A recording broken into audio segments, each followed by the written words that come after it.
Good afternoon and hello and welcome, or good morning, or whenever you're viewing this video. Hello, hi, and hello.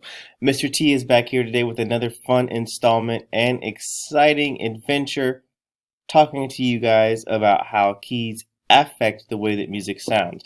We're going to take a look at two quick articles. I won't read every detail from them, but I'll highlight a couple of key things, and then we're going to go over to the piano and just kind of explore how different keys make our music sound and make everything sound different. Okay? So the first clip we're going to look at really quickly is from TakeLessons.com, written in 2016, about how does a song's key affect the sound, how is it going to make us feel inside. And one of the things that I want to highlight here is that what they say is, well, it is clear that music does not affect us emotionally. Even with years of scientific research, it still isn't clear exactly why it does. However, there are many theoretical studies that suggest that the key of a song plays a determining factor, often assigning different emotional characteristics to different keys. They even list here a couple of key characteristics: C being completely innocent, C minor obscure and sad, like the C minor prelude, or whatever it's called, I don't remember. D flat, leering, degenerating for grief and rapture. D major is a very joyous key that's very warlike. D minor being melancholy and serious. E flat, they say, is the key of love. So we'll leave that there, and we'll take a quick bop over to this other article by Cora. And this one talks about equal temperament, also about how different instruments are keyed in different ways, specifically a lot of brass instruments. In case you missed a couple of earlier videos, I am not only a singer and a pianist and organist, but also a trumpet player as well. So I play the trumpet in B flat, meaning that when I play a B flat, it's really concert C. Long story, another video to come for that later in the year. But what they say here is that wind instruments are similar and they're largely revised. Most woodwind and brass instruments are keyed in C, F, B flat, E flat, so flat keys sound better for them. Also, this is going to be a really all over the place video because it's really all over the place in my head, but I really like playing in what they call flat keys: D flat, E flat, G flat, A flat, B flat. I mean, of course, if you're a different sort of player, like a strings player, you might call it C sharp, D sharp, F sharp, G sharp, A sharp, whatever floats your boat there. So what we're going to look at today is a piece of music that Irving Berlin has played, where he talks about the transposing piano, and we'll talk about what transposition is on an acoustic piano that he's had, as well as on a digital piano, what it is, how it works, and then we'll also take a look at a tune or two in one key and see how it changes, how you feel differently with those other sorts of keys, the way it feels. And then also talk a little bit about transposing or taking it up when we look at music that is performed or sung oftentimes in the Black church. I use that term loosely because that is the one that gets thrown around a lot, but one where we most often use that phrase or that action of taking it up. So let's go over to this quick little clip about Irving Berlin, and then we'll see what his transposing piano looks like. And then when we get into the rest of today's video, we will look more closely at what transposition is on a piano or keyboard and how not to use it, because it's really important that we don't transpose. Like, very rarely in this day and age do I use the transpose button, like once a month, if that. But yeah, so here's Irving Berlin's transposing piano. This is the funniest looking thing I've ever saw. This is a piano? No, that it isn't a piano, that's two pianos. This is the first piano I ever owned. It's what we call a transposing keyboard. You see how it works? Yes. But you see, I only play an F sharp in the black. Oh, the black key. That's right. Now with this. Could I say that again, please? Keyboard is movable. Very simple.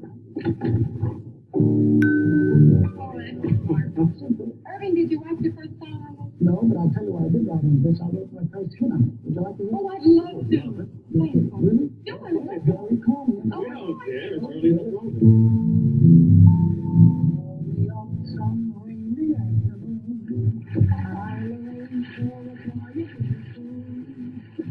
of all the joy and bliss.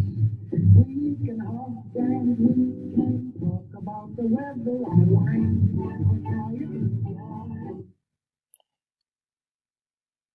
So in that clip, you saw where he only plays in the key of F sharp or G flat, and he uses that slider to slide the keys on the keyboard back and forth. So he's still playing in F sharp, but everything else is going to sound in whatever key he has transposed it to, either half step up, 2, 3, 4, half step down, 2, 3, 4. So let's go over to the piano and take a look at some different songs in different keys and see how they feel different, how they sound different, and also talk a little bit about transposition and chord progressions and why it's important to know your scales, why it's important to know your chord progressions.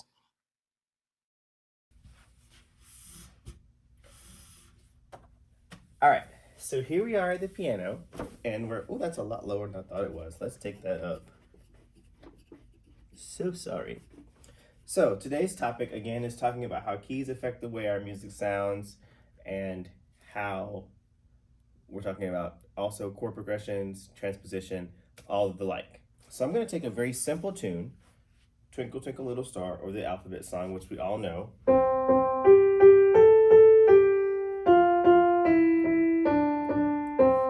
And we're going to add some chords and harmony to it. If you're confused about chords and harmony, go check back the previous video and we'll talk a little bit more about chords and harmony there. But in the key of C, the basic key, no flats, no sharps.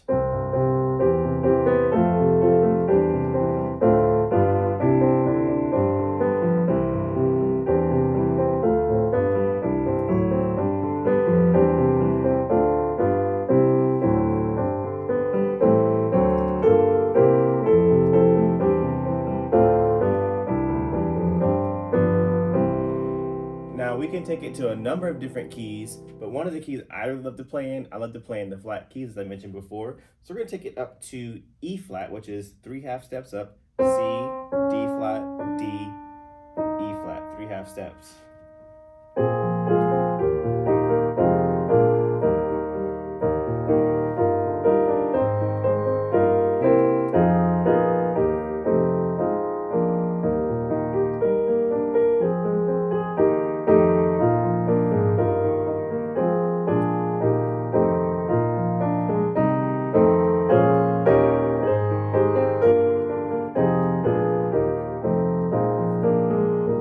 So even those 3 half steps up is a little bit brighter. We could even take it to, say, G.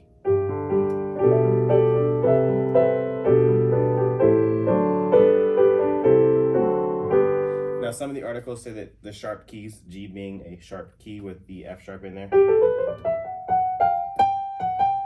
gives us that little bit brighter key. Or if we want to take it to, say, G flat, half step down from that, they say it's a more warm key.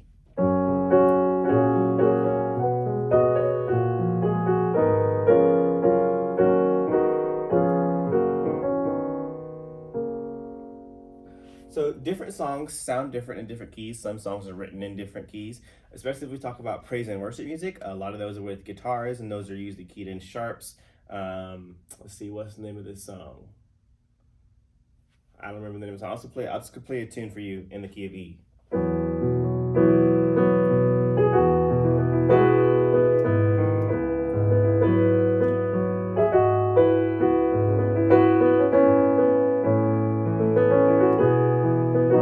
Okay, I remember now. So this tune is How Great. How great is our God. Sing with me, how great is our God. Oh, sing how great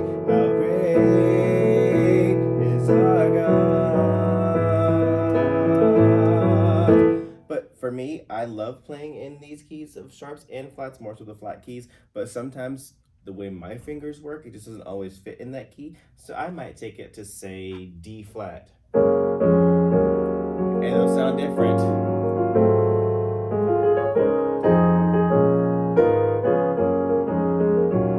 How great is our God. Sing with me, how great is our God. Oh, sing how great is our God. Now we're going to pause here right quick and go back to that topic I told you about earlier. We talk about the quote Black church, and a lot of times when we get to like the chorus of a song, a lot of times when we get to the end, we'll repeat it, we'll take it up, we'll take it up, we'll take it up. Sometimes it's for energy, sometimes it's to get the singers to sing in a better key for them, just to give a different emphasis on the piece. Like we're coming to an end, we're really hyping up the energy. So say we're still here in D flat, how great is our God. And the director will go, how great is our God. Sing with me, how great is our God. All will sing,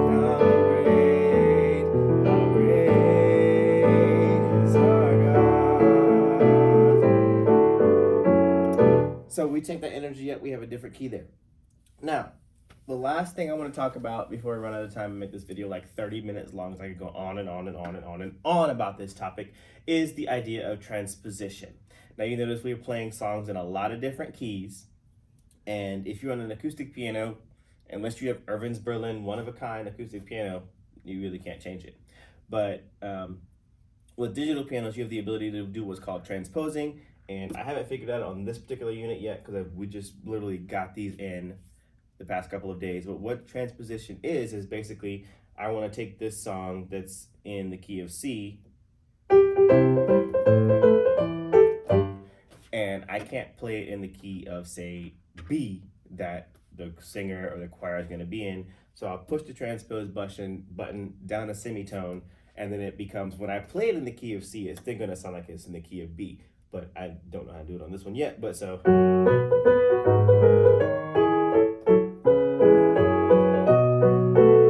That's what happens when you transpose. I made a mistake there. So sorry.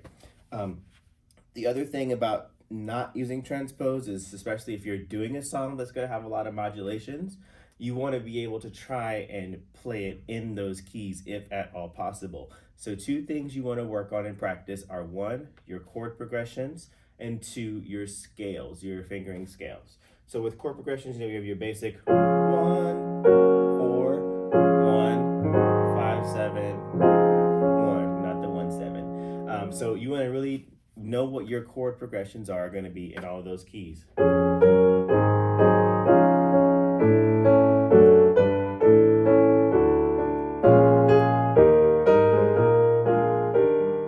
So just, do some chord practice. 1, 4, 1, 5, 1, take it up. 1, 4, 1, 5, 1, sorry. 1, 4, 1, 5, 1. Also, learn your scales. Learn your scales. The song from the Aristocrats. You must learn your scales and your arpeggios. Yes, learn your scales, learn your arpeggios. Let's see, what else do I want to tell you before we go and I make this an hour-long video about chords and harmony? There's not much else I want to say, but I will leave you with this little piece of music and call it our day.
No, do not ask me what that song is called, because one, it has no title. Two, it just got made up 45 seconds ago because I improvised, I made it up.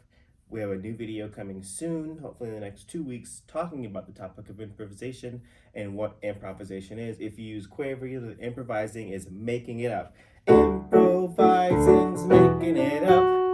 Improvising's making it up. Just look at you. So we're going to be talking about improvisation, what it means, and what genres it plays a big role in. So thank you so much for joining me on my wild, scatterbrained, unplanned video today with no script at all. See, look, no script. And I hope to hear from you soon. Drop your comments below. What are your thoughts on how music keys affect the sound of music, the feel of music, the mood of music? And I will look forward to reading those, responding to them, hopefully in another video soon. And thank you so much for watching. Happy music making. Have a great day. Bye-bye now.